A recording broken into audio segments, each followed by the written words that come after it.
Papasok muna tayo sa ating trabaho ngayon. Talaga napakainit. Oh, so guys, ayan. Hanggang kala mo yan ulirang trabahador Tara, samahan niyo ako. Let's go.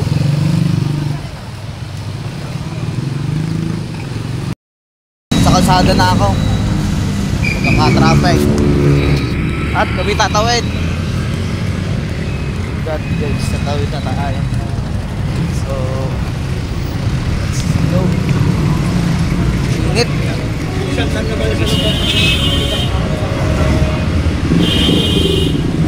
May masakit agad tayo. At may mga boy, syempre yan, tinawag ko na si kuya. Syempre traffic ngayon kaya medyo madali tayo nakasakay ngayon at talagang napakainit. Kaya nagmamadali na rin ako dyan. So yan sa part na yan mga boy, syempre on the way na tayo. Ano pang hinihintay natin? Tara, samahan nyo ako sa aking trabaho. Dito lang yan kay FC Home Antipolo, to sa may Piña Francia. At yan ang mga boy, talagang on ride na tayo. So kita nyo naman talaga napakabagal pa ng andar namin. Talaga naman kahit anong oras ka makalis ay talagang malilate ka. Shout out sa mga Pinoy. At yan ang nakikita nyo naman, talagang napakabagal pa ng andar namin yan kasi nga medyo traffic pa talaga. Talagang kahit agahan mo ang pasok ay talagang malilite pagkagara ng traffic sa Pilipinas ay walang kupas. Talagang makapagpabago na lang sa ng mood mga boy. Tingnan mo naman, napakaganda ng sinag ng araw na rin at napakaganda ng ating kaulapan At arigar na nga pala yung view din sa aking mga nadadaanan din kapag ako nagbabiyahe. Talaga namang buti pa mga motor na rin talagang paunahan at medyo gumagaan-gaan nga dyan ng traffic mga boy, kaya medyo bumibilis-bilis na rin takbo. At ako parang napipikon pa kay kuya wala naman sasakyan talaga nagbabagal pa. Ay kainaman. Hindi, joke lang.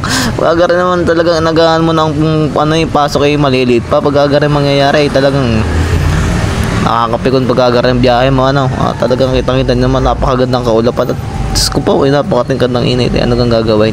At tara, maya-maya nga syempre makakarating na rin tayo sa trabaho natin. At tara, ako bumaba na. May kuya ko din na lang sa tabi. Ito init na sa iyo. Joke lang. Tara na nga tayo samahan nyo ako. Tingnan natin kung anong mga mangyayari ngayong araw na ito. Let's go. Trabahador ng Pinas. So ayan, talaga naman aring inyong kamangan ikalang may ulirang trabahador talaga nang inagahan naman ang pasok ngayon. Tingnan nga natin kung tayo malilate pa. Talaga mga sobrang pikong kay kuya, sinabihan ko na magmadali.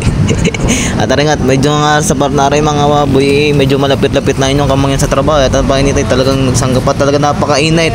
Ko po buti hindi man lang nakapagbaon ng sunblock, mapag-sign baiting din habang naglalakad. Ay kalayo ng babaan.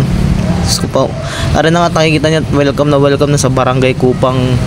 Ayan, Mayamot. At diyan ako nagtatrabaho. Ayan, natatanaw niyo naging FC. So ayan, diyan ako nagtatrabaho. So ayan mga boy, malapit na nga tayo. So ayan, nandito na ako mga boy, syempre sa may FC. Ayan, pag malapit lang talaga ako mga boy sa may Arco.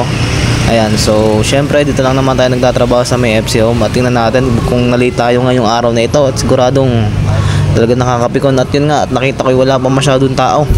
Ay wala pa talagang tao at sarado pa. Ay hindi ako nagkakamali. At talagang medyo nauna pa. Abay, thanks God. At medyo nauna pa at di na late.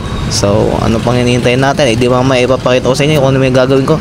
At hinihintay ko muna sila sir. At para mabuksan na rin ating tarangkahan din ng FCO. Ano gang gagawin natin? Let's go.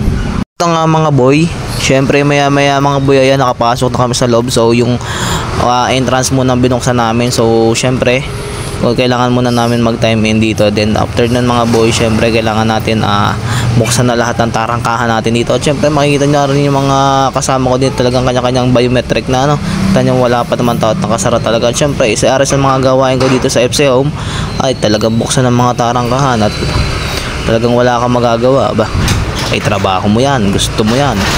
At ari nga mga boy, isa sa mga gawain ko din ay bilang SA, syempre isa tayo sa mga makakatulong ni FC Home.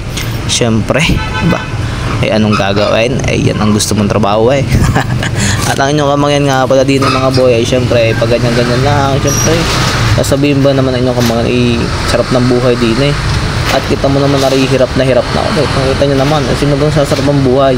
Siyempre, pag sinasahuran, di magtrabaho. Kapag may sahod, di kumain ng masarap-sarap na makabawi naman pagtatrabaho. So, ayun nga mga bet, pakita ko sa inyo maya-maya yung mga iba ko pang gagawin. At yan nga mga boy, sa part na yan syempre ilalabas na natin yung ating mga financing partner dyan para naman makita-kita ng ibang tao na meron tayong financing partner dito, ano, KFC Home.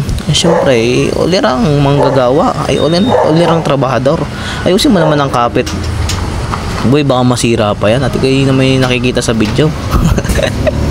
At ito na nga mga boy, syempre kukunin ko rin yung isang ano, baka magtampo pa, baka sabihin na yung isa lang pinapaboran ko mga boy. Syempre mga boy, pagkadating sa trabaho ay kailangan kisig-kisigan natin, ano.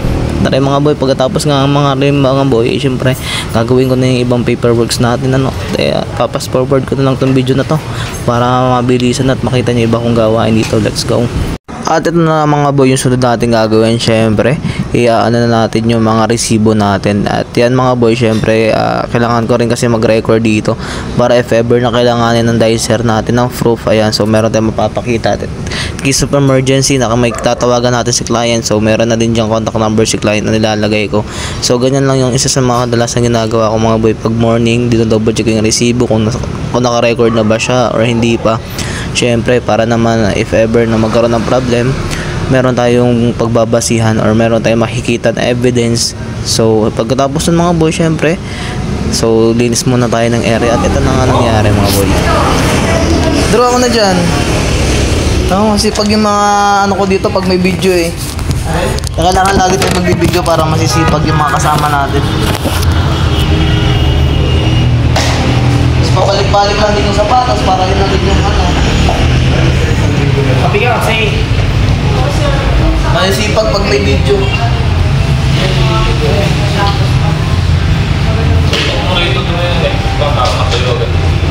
Tapos ipan mo na draw habang nandun. So ayun na nga mga boy, talaga makita nyo sa video na to, syempre hindi tayo magpapuli kasi tayo ang SA nila dito sa associate. So tayo para maging isang role model nila dito, kaya kung makikita nyo ako ay nangunguna sa paglilinis dito every morning para naman talaga mapanatili natin malinis tong store. Syempre sa mga nasasabing madali lang yung trabaho dito sa Manila, madali lang talaga, basta tiyaga-tiyaga lang. Pag may tiyaga may nilaga. So sa mga nakagusto ng video natin, please don't forget to like and share this video. Love you.